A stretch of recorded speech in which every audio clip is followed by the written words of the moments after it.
नमस्कार दोस्तों, आज हम पढ़ेंगे कक्षा 10 हिंदी एक पाठ सूरदास रचित पद।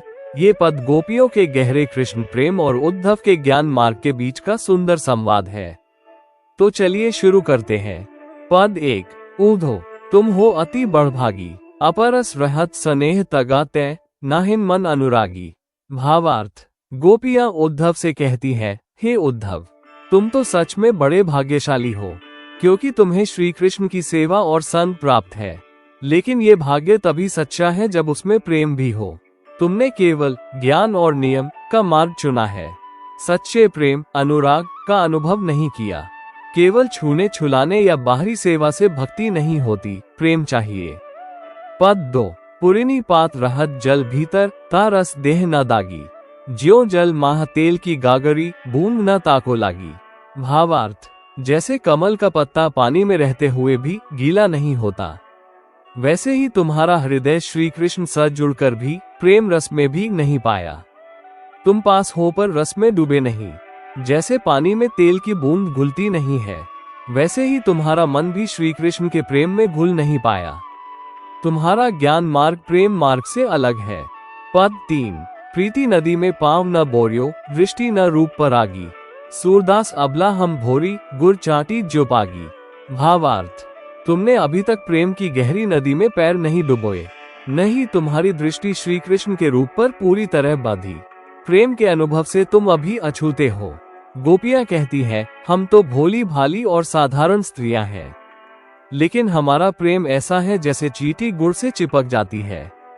हम श्री कृष्ण से ऐसे जुड़े हैं कि उनसे अलग होना असंभव है। पद 4। मन की मन ही मांझ रही, कहिए जाए कौन पै ऊधो, नाही परत कही।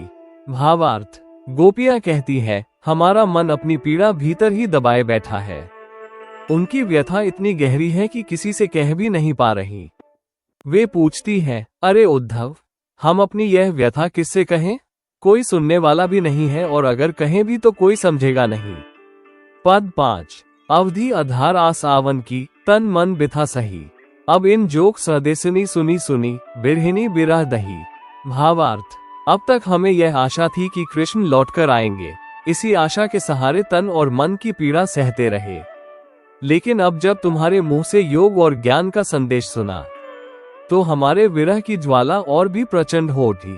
प्रेम की पीड़ा सहन से बाहर हो रही है। पद 6। चाहती होती गुहारी जित ही तय, उत तय धार बही।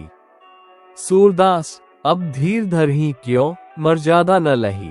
भावार्थ, हम तो यहाँ आए थे कि अपने दुख की गुहार लगा पाएं, पर तुम्हारी बातों ने तो जैसे घाव पर नमक छिड़क दिया। जिससे राहत मिलने की उम्मीद थी, वहीं से और चोट मिली। सूरदास कहते हैं, अब धैर्य कैसे रखा जाए? प्रेम की मर्यादा टूट चुकी है। गोपियों का हृदय कृष्ण विरह में पूरी तरह जल रहा है। पद 7। हमारे हरि हारिल की लकड़ी, मन क्रम बचन नंद नंदन और, ये दृढ़ करी पकड़ी। भावार्थ, हमारा कृष्ण हरि हमारे लिए उस हारिल पक्षी के समान है जो जिस लकड़ी को पकड़ लेता है उसे छोड़ता नहीं।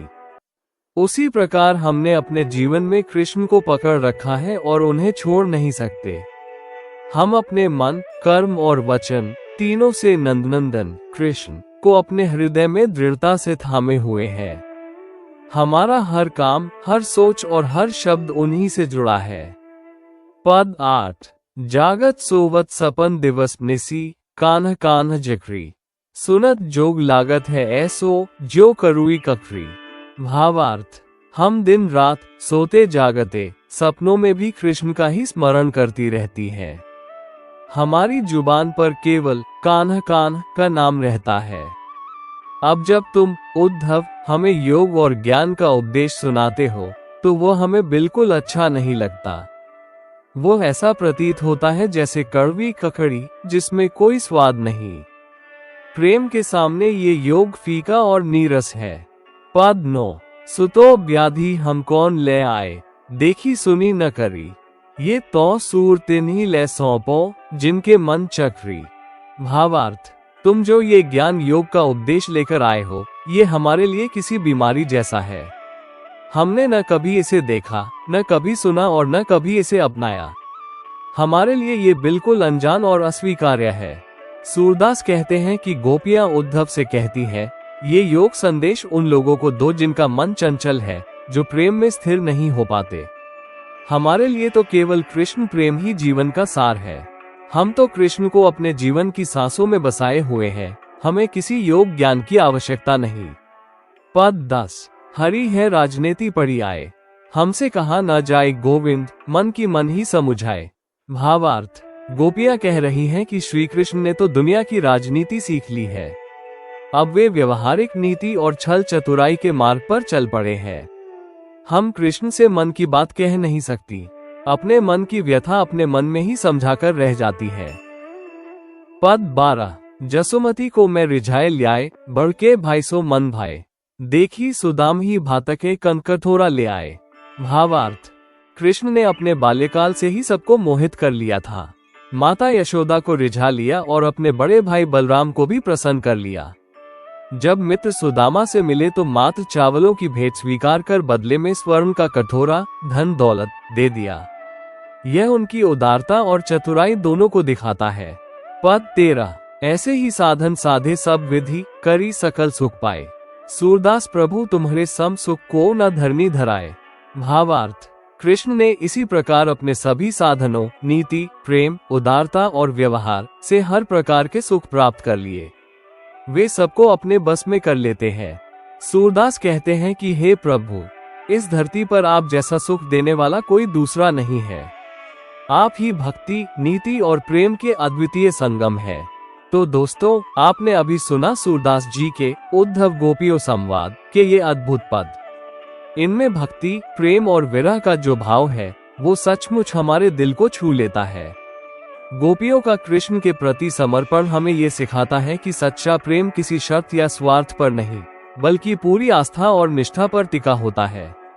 अगर आपको यह वीडियो अच्छा लगा हो तो लाइक जरूर करें। और हाँ, ऐसे ही साहित्य और भक्ति रस से भरे वीडियो सबसे पहले देखने के लिए चैनल को सब्सक्राइब करना न भूलें। मिलते हैं अगले वीडियो में, तब तक के लिए धन्यवाद।